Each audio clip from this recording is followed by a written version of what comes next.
నమస్తే, welcome to BCN news. నేను విజయలక్ష్మి. ముందుగా ముఖ్యాంశాలు. మంగళగిరిలో రైల్వే స్టేషన్ ప్రారంభోత్సవంలో మంత్రి నారా లోకేష్ ప్రసంగం. డబుల్ ఇంజన్ సర్కారుతోనే రాష్ట్ర సమగ్ర అభివృద్ధి సాధ్యమని స్పష్టం. క్షేత్రస్థాయిలో బలాబలాలను బేరీజు వేసుకుని స్థానిక సంస్థల ఎన్నికల్లో పోటీ చేస్తామన్న మంత్రి నాదెండ్ల. ఎన్డీఏ గెలిపే ధ్యేయంగా సమాయత్తమవుతామని స్పష్టీకరణ. గోవిందనామ స్మరణతో మారుమోగిన కోనసీమ తిరుమల. వాడపల్లి వెంకన్న దర్శనానికి పోటెత్తిన భక్తజనం.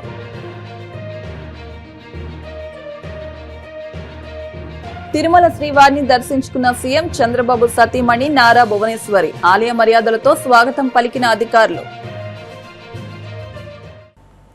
హైదరాబాద్ ను చూసిన ప్రతిసారి నాకు అసూయ కలుగుతుంది. అక్కడ విమానాశ్రయం, రైల్వే స్టేషన్లు, ఐటీ టవర్లు చూసినప్పుడు కలిగే ఆ అసూయే నాలో కసిని పెంచింది. ఆంధ్రప్రదేశ్ ను దక్షిణ భారతదేశంలోనే నెంబర్ 1 రాష్ట్రంగా తీర్చిదిద్దగలమన్న నమ్మకాన్ని ఇచ్చింది అని మంత్రి నారా లోకేష్ శక్తివంతమైన ప్రసంగం చేశారు. ప్రధాని మోదీ వర్చువల్ విధానంలో ప్రారంభించిన ఆధునిక హంగులతో కూడిన మంగళగిరి రైల్వే స్టేషన్ ప్రారంభోత్సవ సభలో లోకేష్ ముఖ్య అతిథిగా పాల్గొని ప్రసంగించారు. తన ప్రసంగంలో అభివృద్ధి, రాజకీయాలు, వ్యక్తిగత ప్రస్థానాన్ని కలగలిపి ప్రజల్లో నూతనోత్సాహం నింపారు.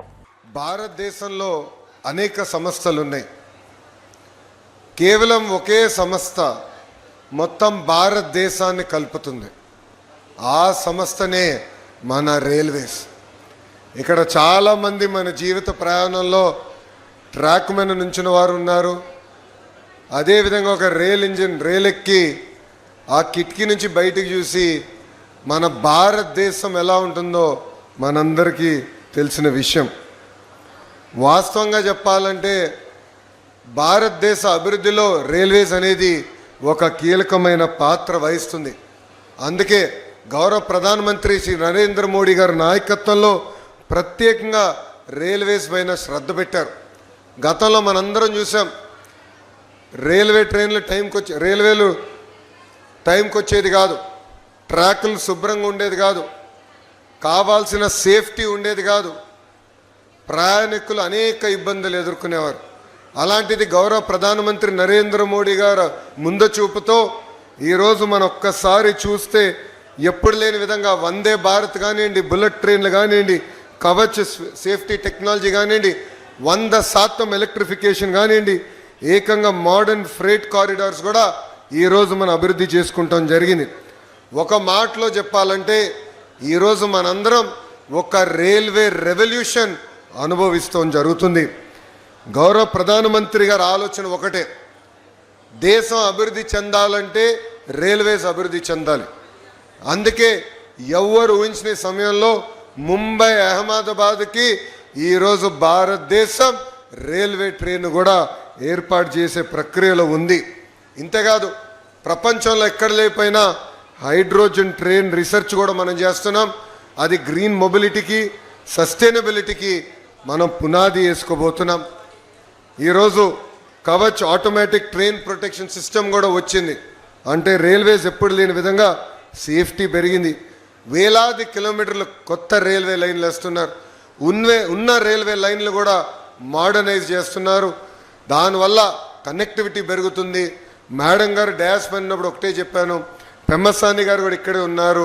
మన మంగళగిరిలో ట్రైన్లు ఎక్కువ ఆగేటట్టు చేయాలని ఈ సభాముఖంగా పెద్దలందరూ కూడా నేను కోరుతున్నా. రైల్వే స్టేషన్లు కేవలం రైలు ఎక్కి దిగేదని కాదు, రైల్వే స్టేషన్ అనేది ఒక ఎకనామిక్ యాక్టివిటీ కింద మారాలి. ఈరోజు ఒక పక్కన అమరావతిని మనం అభివృద్ధి చేసుకుంటున్నాం. అమరావతిలో భవనాలు కడతమే సరిపోదు. Air connectivity, road connectivity, rail connectivity అనేది చాలా కీలకమైన పాత్ర వహిస్తుంది. అందుకే గౌరవ ముఖ్యమంత్రి శ్రీ నారా చంద్రబాబు నాయుడు గారు ఈ 3 అనుసంధానం చేయాలి, ఒక ఇంటిగ్రేటెడ్ లాజిస్టిక్స్ నెట్వర్క్ ఏర్పాటు చేయాలని దిశగా ఈరోజు అమరావతి తయారు చేస్తున్నారు. ఇక్కడ మీరు అందరూ చూశారు, 2019 నుంచి 24 వరకు అభివృద్ధి కార్యక్రమాలు జరగలేదు. అమరావతి పనులు అన్నీ ఆగిపోయినాయి. అలాంటిది ఈరోజు ఒక పక్కన చంద్రబాబు నాయుడు గారు, ఇంకో పక్కన గౌరవ ఉప ముఖ్యమంత్రి పవన్ అన్న గారు కలిసి పెద్ద ఎత్తున అమరావతి పనులు కూడా పరిగెత్తిస్తాం జరుగుతుంది. మనందరి లక్ష్యం ఒకటే, అమరావతి అనేది ఒక గ్లోబల్ సిటీగా తయారు చేయాలని. ఇక్కడ మనందరూ తెలుసు, 60 సంవత్సరాలు చెమటోర్చి హైదరాబాద్ని కలిసికట్టుకు మనం అభివృద్ధి చేశాం. అలాంటిది 2014లో కట్టుబట్టలతో మెడబట్టి మనం బయటికి గెంటేశారు. ఈరోజు నేను ఎప్పుడు హైదరాబాద్ చూసినా అసూయపడుతున్నా. అక్కడ ఎయిర్పోర్ట్ కానీ, రైల్వే స్టేషన్ కానీ, ఆ ఐటీ టవర్లు చూస్తే నాలో అసూయ ఉంది. ఆ అసూయ నాలో కసి పెంచింది. ఎస్, ఆంధ్ర రాష్ట్రం కూడా దక్షిణ భారతదేశంలో నంబర్ 1 రాష్ట్రంగా మనం కలిసికట్టుగా తీర్చిదిద్దగలుగుతామని. డబుల్ ఇంజన్ సర్కార్ అనేది చాలా అవసరం. కేంద్రంలో నరేంద్ర మోడీ గారు, రాష్ట్రంలో చంద్రబాబు నాయుడు గారు ఇద్దరు కలిసికట్టుగా ఆంధ్ర రాష్ట్రాన్ని అద్భుతంగా అభివృద్ధి చేస్తున్నారు. ఈరోజు వాస్తవంగా చెప్పాలంటే మనందరం నరేంద్ర మోడీ గారికి రుణపడి ఉండాలి. ఎందుకంటే మనందరికీ దశాబ్దాలుగా ఉన్న కళ సౌత్ కోస్టల్ రైల్వే జోన్ ఏర్పాటు చేయాలి విశాఖపట్నంలో అని. అలాంటిది గౌరవ ప్రధానమంత్రి గారు అడిగిన వెంటనే మనకి south coastal railway zone sanction చేసి ఇమీడియట్గా ఆపరేషన్లు కూడా ప్రారంభించారు. విశాఖ ఉక్కుని కాపాడుకున్నాం, పోలవరానికి నిధులు తీసుకొచ్చాం. ఈరోజు ఏకంగా మంగళగిరి భూగర్భ డ్రైనేజ్ మనం ఏర్పాటు చేసుకుంటున్నామంటే దాంట్లో కేంద్ర ప్రభుత్వం కూడా నిధులు ఇస్తుంది. కేంద్ర ప్రభుత్వం నిధులు, రాష్ట్ర ప్రభుత్వం నిధులు కలిసి ఈరోజు ఎప్పుడు లేని విధంగా మనం మంగళగిరిని కూడా మనం అభివృద్ధి చేసుకుంటాం జరిగింది. రాబోయే స్థానిక సంస్థల ఎన్నికల్లో ఎన్డీఏ కూటమి విజయమే లక్ష్యంగా జనసేన పార్టీ సమాయత్తమవుతోందని జనసేన పార్టీ పీఏసీ చైర్మన్ మంత్రి నాదెండ్ల మనోహర్ తెలిపారు. పార్టీ బలంగా ఉన్న ప్రాంతాల్లో జనసేన తప్పకుండా పోటీ చేస్తుందని స్పష్టం చేశారు. ఇప్పటం సభలో ప్రభుత్వ వ్యతిరేక ఓటు చేలకూడదనే ఉద్దేశంతో పార్టీ అధ్యక్షులు పవన్ కళ్యాణ్ చేసిన ప్రకటనకు కట్టుబడి 2024 సార్వత్రిక ఎన్నికల్లో ఎన్డీఏ కూటమి గెలుపును దృష్టిలో ఉంచుకుని త్యాగాలు చేశామని, అదే ఫార్ములా స్థానిక సంస్థల ఎన్నికల్లో కూడా వర్తిస్తుందనుకోవడం పొరపాటని తెలిపారు. ఎన్డీఏ కూటమి సమావేశంలో పొత్తులపై నిర్ణయం తీసుకుంటామని తెలిపారు.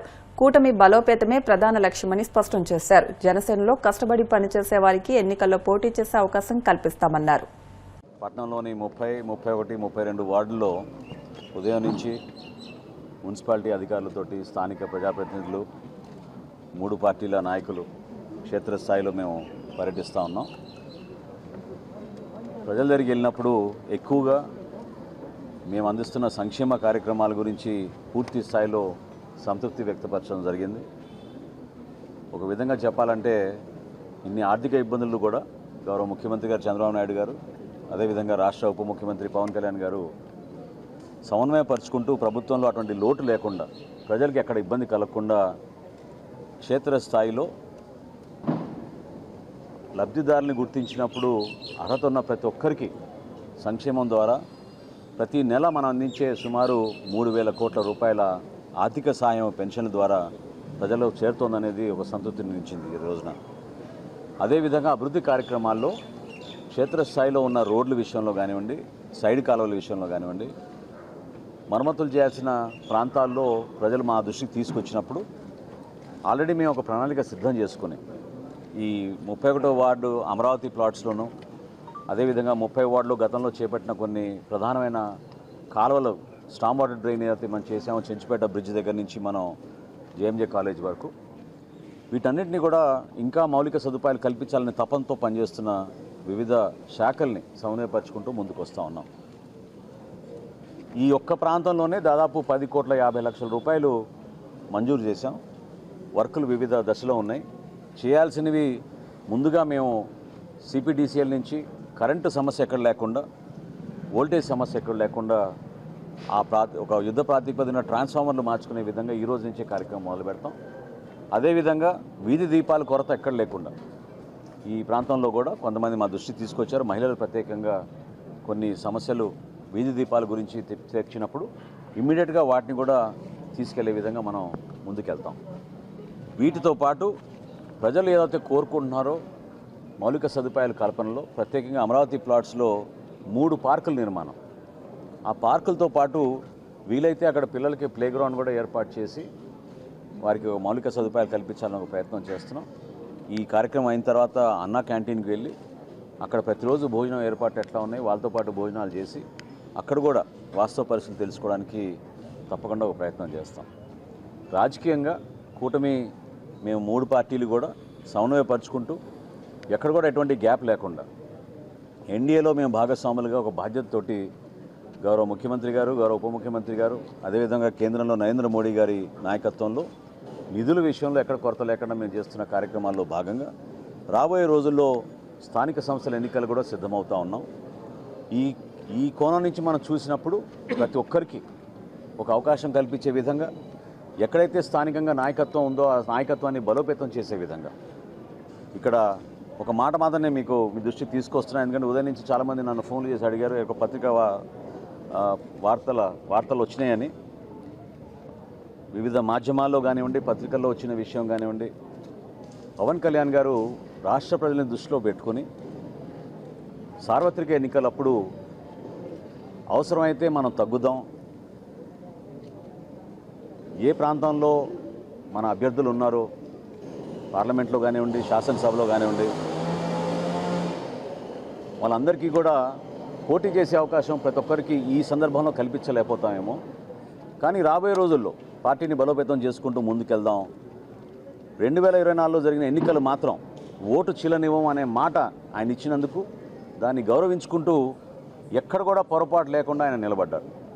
సో కూటమిలో మేము 4 అడుగులు వెనకేసినా కూడా అది కూటమిలు బలపరచడానికి ఎన్డీఏ భాగస్వాములుగా మేము ఒక బాధ్యతతోటి ముందుకెళ్ళాం తప్ప అది ఈ రోజున కూడా స్థానిక సంస్థల్లో అదే రీతిలో ముందుకెళ్తున్నాను అనుకోవడం అది పొరపాటు.